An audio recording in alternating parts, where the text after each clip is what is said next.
Hey guys, it's Becca. I'm here with exercises for injuries. So today we're going to be talking about the spoon theory. And if anybody's ever heard of this or practices the spoon theory, please let me know. Give me a like, something like that, and tell me if it works for you.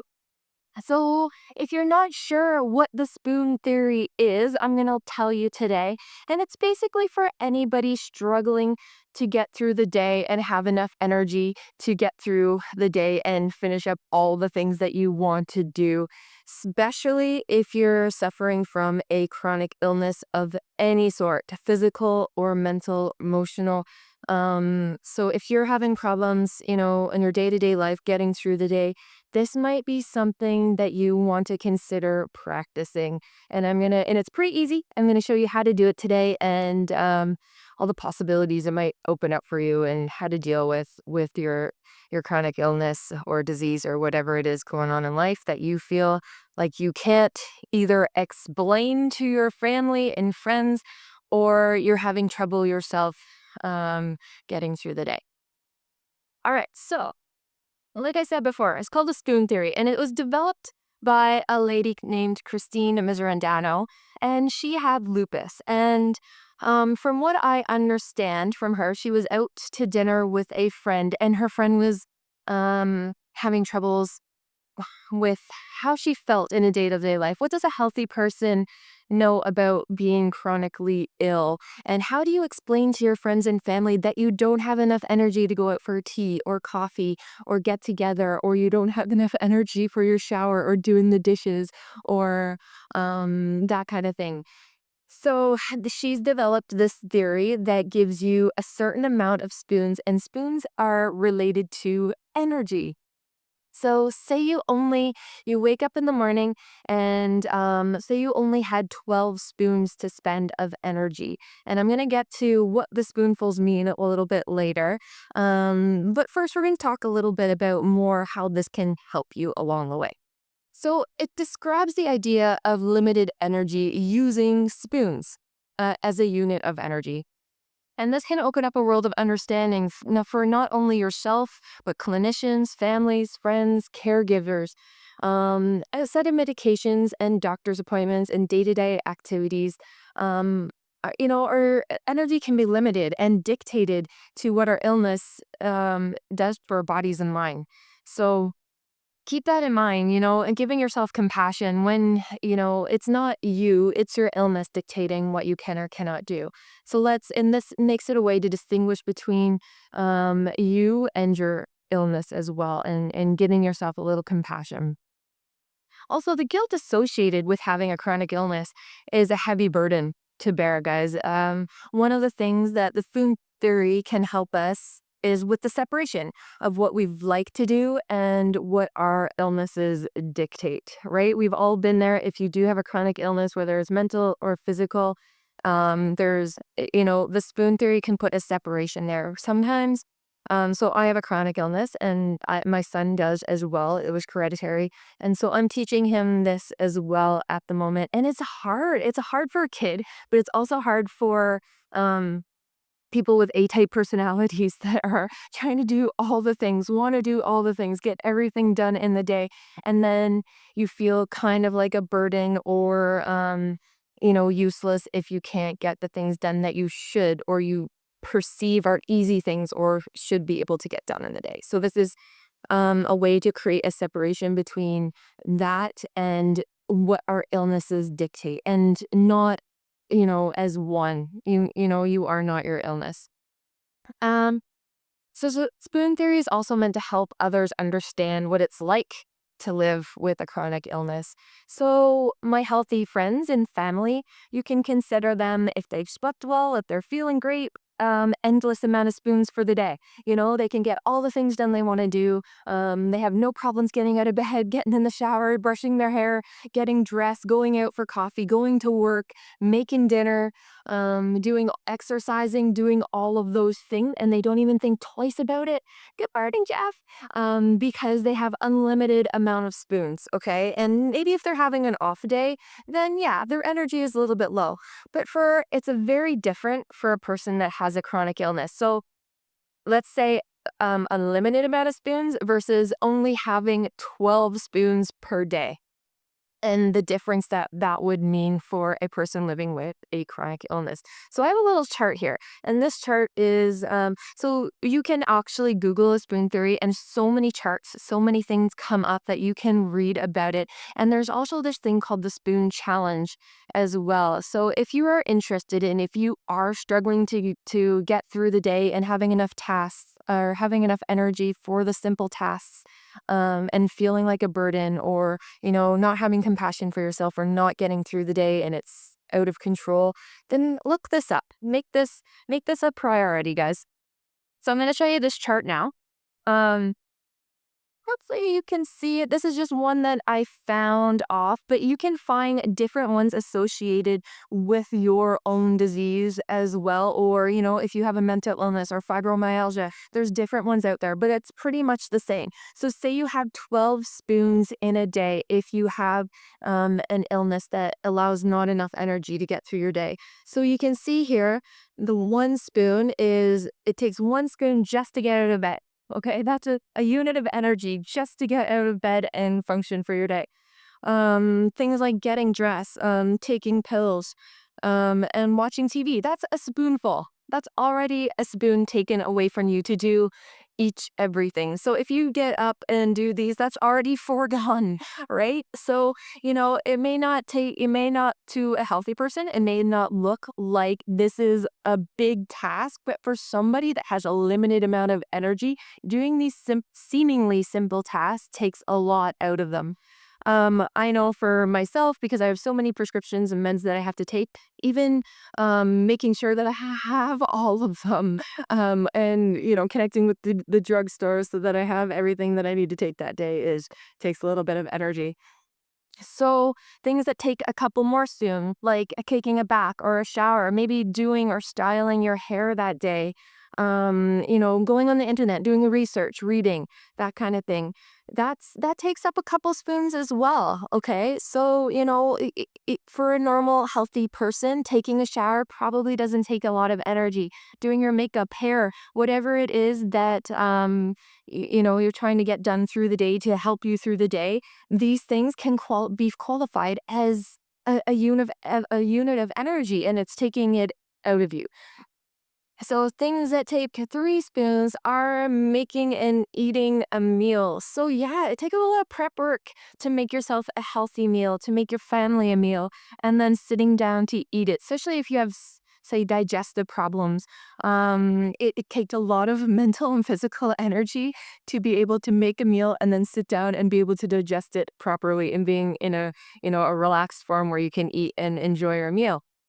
um, Making plans and socializing. So I go through this a lot with my family and friends when I really want to hang out with them, or I want to go for a cup of coffee, or I want to go for a walk, and I have to decide, do I have enough energy that day? What do I not do that day so that I can do this? And so for friends and family that don't really understand, this is a good way to show them, like, look, at this is taking a lot out of me. You're very, very special and important to get my attention that day. And if I have to cancel, please understand it's not you, and it's my illness dictating. So, setting healthy boundaries as well, and in letting your friends and family know when your energy level or your spoons are getting low and you just can't do it. Um, so light housework, same thing, guys. Making a schedule. So I tend to make a schedule when my housework gets done and when I exercise, because I know on those days, I probably don't have enough spoons to get through some of the other things I want to do. So I either have to reach out and ask for help, or that kind of thing. Things that take a lot of spoons: going to work or school. Okay, if you work a full-time job and have a chronic illness, give yourself a pat on the back. It is not an easy task, guys. Going shopping. I know, going grocery shopping. I order my groceries online because, it takes so many spoons for me just to get through the grocery store. I may not look like it, and probably a lot of your friends and family members may not look like it as well, but don't judge by appearances. going to the doctor. It may seem like a simple thing to go to the doctor, but it actually takes a lot of emotional and mental, physical energy out of you just to do a simple thing like that because you're always worried, what's next? What do I have to do now? Like, what are they gonna say? What did my blood work do? All of those things that we think about going to the doctor can take a lot of energy out of you.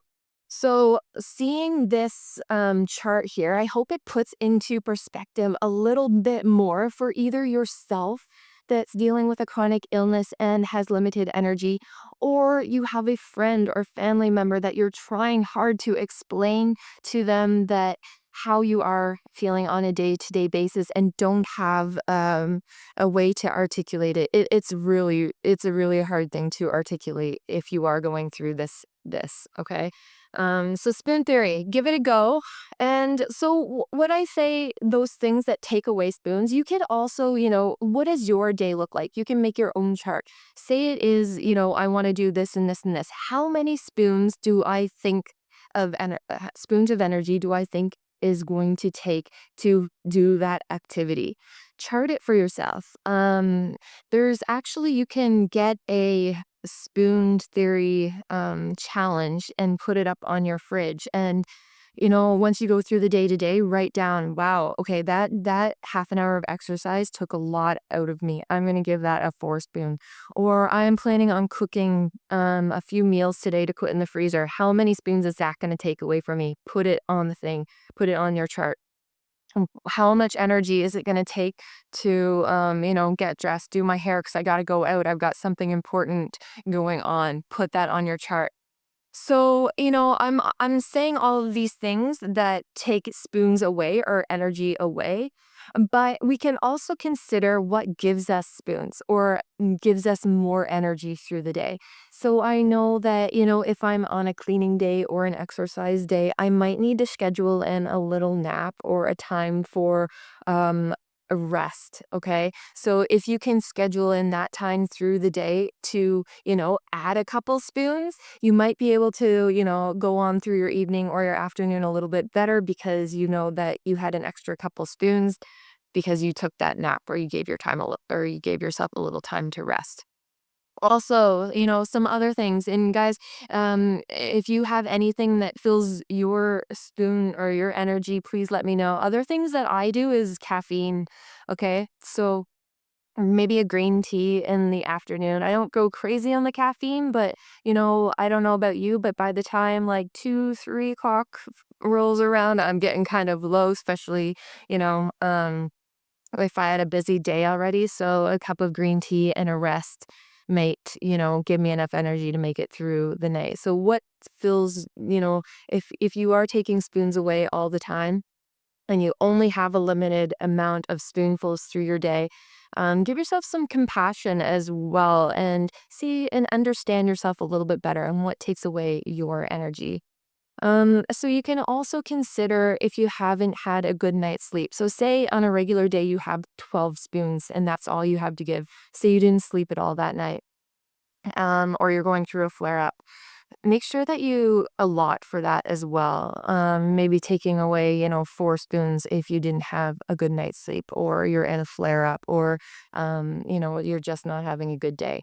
So, separating between what you have to do, what you feel like you should do between, making that separation between what your illness is dictating that you can do. And it's a good way to manage yourself, manage the people around you, and have them understand you a little bit better as well and your limitations. And also, I've lived with a chronic illness my whole life and I still don't understand my limitations every day. One day I'll have a great day. I can use up all my spoons, maybe even more. And then I know if I use up more spoons than my 12 spoons, the next day I'm going to be depleted.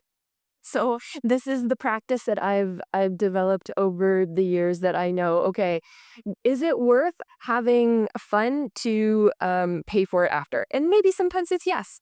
And you know what? That's up to you to decide. But keeping that kind of balance is always the hard thing with a chronic illness. So give the spoon theory a try. And yeah, let me know what you think. Let me know if you practice this at all, if you've heard of it, if you've heard of it but you never really knew. There's also a lot of support groups out there that are using spoon theory as well, so you can, connect with people that, I guess the world calls them spoonies. Connect with people like that so that you can, see what works for them and see what works for you, and kind of, find that balance that way. Anyways, so that is the gist of the spoon theory. And so if you are going through a time, or it is like a long time where you've had a chronic illness, and whatever it is, it doesn't matter what it is, mental, physical, or you're just going through a period of high stress and not functioning at your best, give this a go and see what happens. Okay. I know for my child, and I am going to wrap this up soon. He doesn't really respond, or he doesn't really relate to spoons. So we, for him, have bars. So, when your phone is charging, how many bars you have. That's the same with my son. How many bars of energy, or has your battery half full today because you didn't sleep or you were in pain last night? So we relate to battery life and the bars, how many bars we have in our battery. So I mean, if it's up to you what you relate it to. It's just a metaphor. So spoon seems to be the thing to go to. But if you connect with electronics, maybe it's battery life. Anything that works for you guys. So yeah, give me a little hello if you related to this today. And as always, go check out exercisesforinjuries.com. Lots of good and helpful resources there as well, with diet and exercise, and getting you through whatever's ailing you. So all right, guys, I'm gonna leave you with that, and I hope you have a great day. Thank you for joining me as always.